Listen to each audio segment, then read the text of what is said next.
All right, guys. Blah. New 72.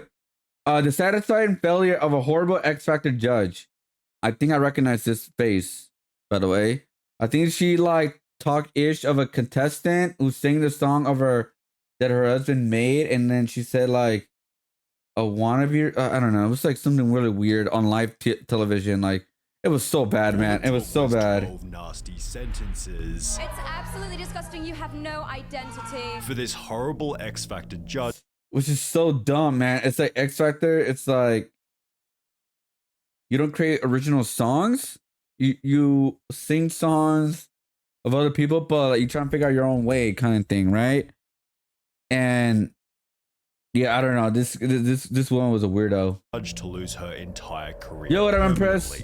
But with evidence suggesting it was deliberately planned by producers, there are layers to this story you likely haven't ever heard. Wait, what? The scandal involved two X Factor judges, Natalia Kills and her husband Willie Moon. Oh no, your thing. I both of whom appreciate were it. I know already it's hated late. before the Appreciate it. viral episode. For example, 4 months before losing everything, they'd promote X Factor on the red carpet with the most arrogant interview ever. It's gonna be a very Why exciting is journey. my desk like so shaky Turning the now? audience against them before the season even started. Like, why is my It's desk so funny shaky because now? neither of I gotta them figure have out a what's going nice on. one. I get the creepiest vibes off these two. They're like cartoon characters that are purposefully written to be hated, which it seemed they were almost pleased with. For Like, example, yo. Natalia seemed proud to have tried burning her ex's house down. I just thought it seemed like a good idea to try and set fire to the house after an argument with my boyfriend. Yeah, I'm like that kind of crazy. While her husband's interviews might have been even worse. Wait, Was it how? released just a couple of months ago?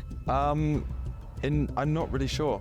Oh, really? Yeah. That's all out of your hands. I really don't know anything what's going on. I'm here at, I've been forced here. They should have never been chosen as X Factor judges, but it turns out they'd last only one single episode. The broadcast started with a pretty only dark last one foreshadow. episode? Well, you know I like a bit of trouble. Yeah, we are live, Natalia. I'll just remind you that we are live. You two are going to be trouble. But despite claiming that she liked a bit of trouble, Natalia was fairly gracious toward the other contestants. You are fantastic.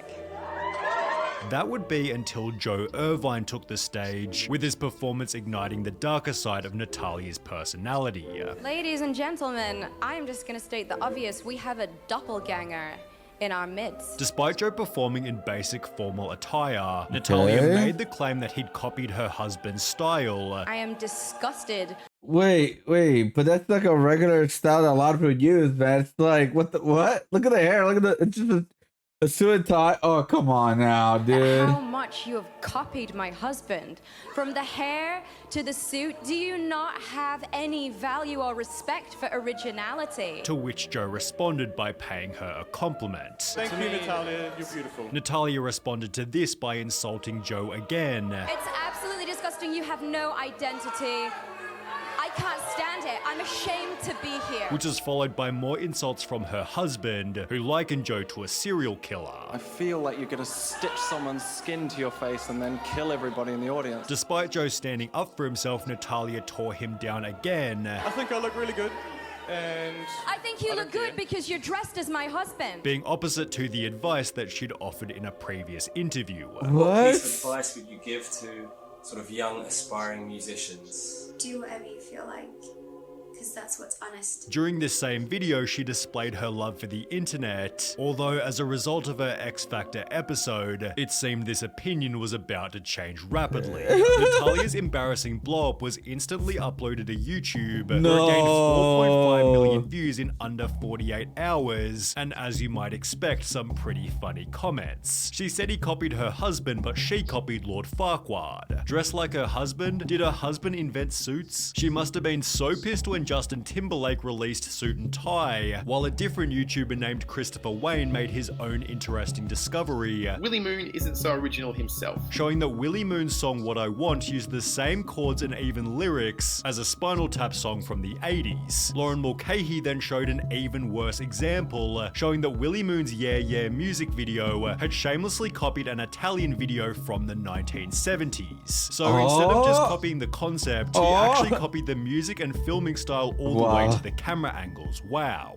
Viewers were even more brutal on Willie's music videos, as they'd state, "You copied the name of the moon. Don't you have any respect of originality?" Which was extra funny given the couple was still fairly unknown themselves. Oh my god. Who are you, Natalia Kills? However, as highlighted by a different comment reading, I saw this all over my FB page and thought to check it out. The story was spreading rapidly. Now to an X Factor scandal that's making headlines around the world. But as the incident began to threaten Natalia's life, the judge that sat beside her would try to calm the backlash. He'd state, "I'm completely against bullying, but fighting fire with fire ain't the way." Although while Stan Walker chose to stay professional, the fourth judge, Melanie Blatt, wasn't quite so gracious. Oh, what did she tweet, say? "I've tried to keep my cool and stay professional, but really, Natalia Kills? Sorry, love, you're a twat." Mel then added this during a morning radio interview. I think she should apologise to Joe. I just think Joe deserves an apology. I don't think it was fair what they said to him. While even Simon Cowell would give his own opinion. It was hateful, she sounded mad, it didn't even make sense. The most judgmental judge, Simon Cowell, was like, "Yo, I'm a dick, but I'm not that much of a dick."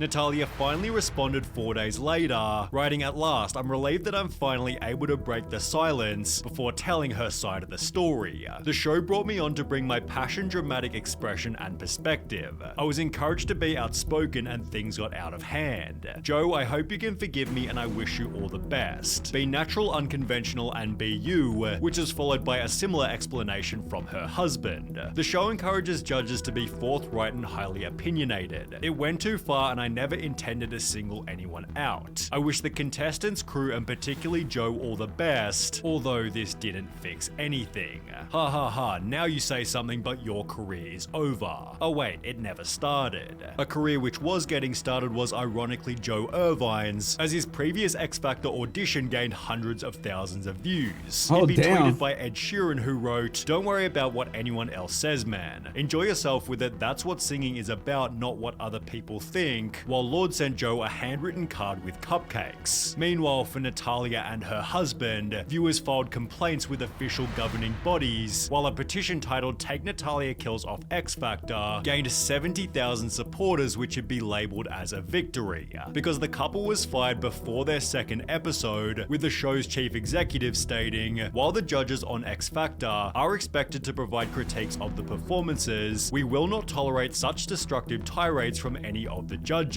We no longer have confidence that Kills and Moon are the right people to perform the role of X Factor judges, and they will leave the show effective immediately." Natalia was then also fired from her record label, with UK X Factor judge Louis Walsh stating, "She'll never work again, I reckon. Honestly, I mean, who's gonna hire her? Nobody." As a result, they chose to leave the country, solidifying the couple had lost absolutely everything.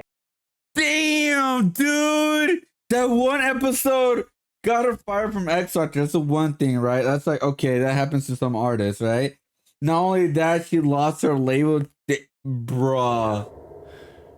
But was the whole thing even real? When we talked about Natalia's apology, we ignored one specific sentence. A lot goes on behind the scenes of a reality show, and what you see isn't always the whole story.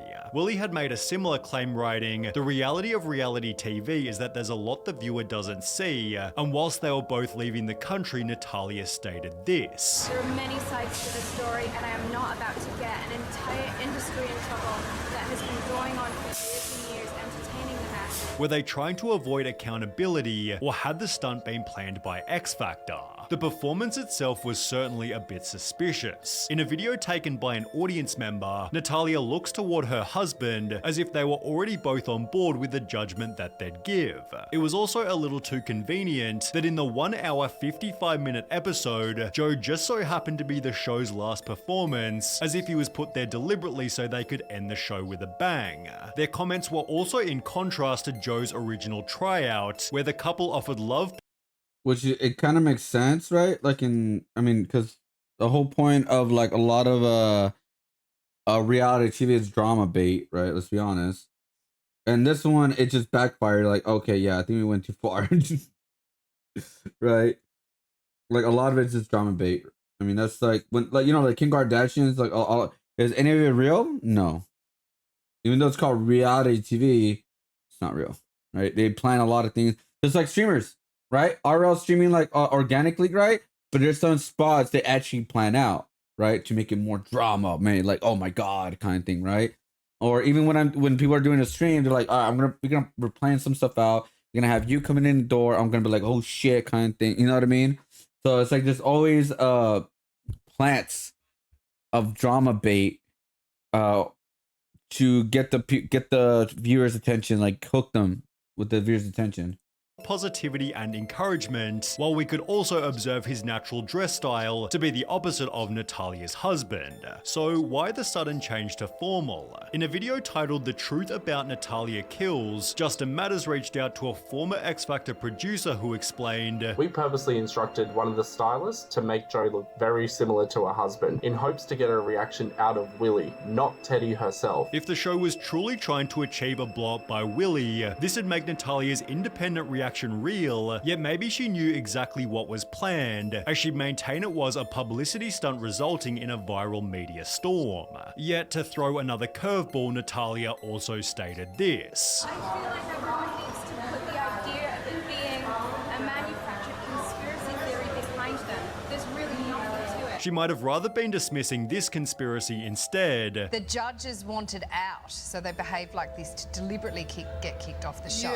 As a recent Instagram post still implies her episode was somewhat staged. She'd write, "So who thinks TV talent shows are rigged? Just curious, totally not related to any personal experiences at all. Certainly not trying to suggest anything. What, who, me? I would never. Lose a tooth in the comments, insults, opinions, and incorrectness only Oh thanks." my God. Seemingly writing this last sentence as she knew it was coming anyway. Despite a full 9 years passing since Natalia's infamous moment, her comments are still filled with nothing but savage criticism. For example, Really? she'd recently announced that her house had been burnt down by a fire, which received no Oh, that's sympathy horrible. but rather comments such as, What? "Damn, karma is out here doing the job," Are you even serious? years later. "Oh dear, your Okay, dude. Oh, okay. Look. She was an asshole. She was a bit, whatever you want to call it. Like, I get that, but it's been 11 years or whatever, or 9, whatever you want to call it, and you guys are still talking shit. Yeah, bro. Okay. All right, man. That's so bad. That is so bad. That people are still hating on them after all this time. Bro, if they dedicated their life to something else different, like instead of commenting like this, man, their life would be so much better. Because like I understand, like in the moment, right? Like they did it right. I still don't think you should like say anything on social media. Just like you're just wasting time. But if you want to do it, all right, fuck, F it, right? I don't recommend it, but F it. Now, the part that I don't understand is why continue after all this time, like this many years. You know what I mean? Like, it's over. It's done with. Move on. poor husband suits. Oh well, you reap what you sow, dear. Oh no, how tragic, very tragic. Karma definitely got ya. Bro. That's some weirdo stuff, man. Weirdo stuff. All it took was 12 nasty sentences. It's absolutely disgusting. You have no identity. I mean, I guess that they were right, I guess, because people still talking about you all these years later, right? 9 years, yeah.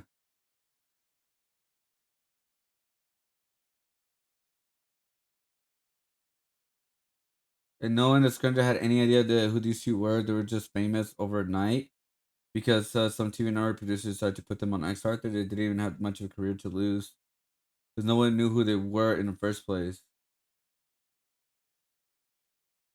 You know when Simon Cowell, you know it's bad. Even when Simon Cowell said that you were too harsh.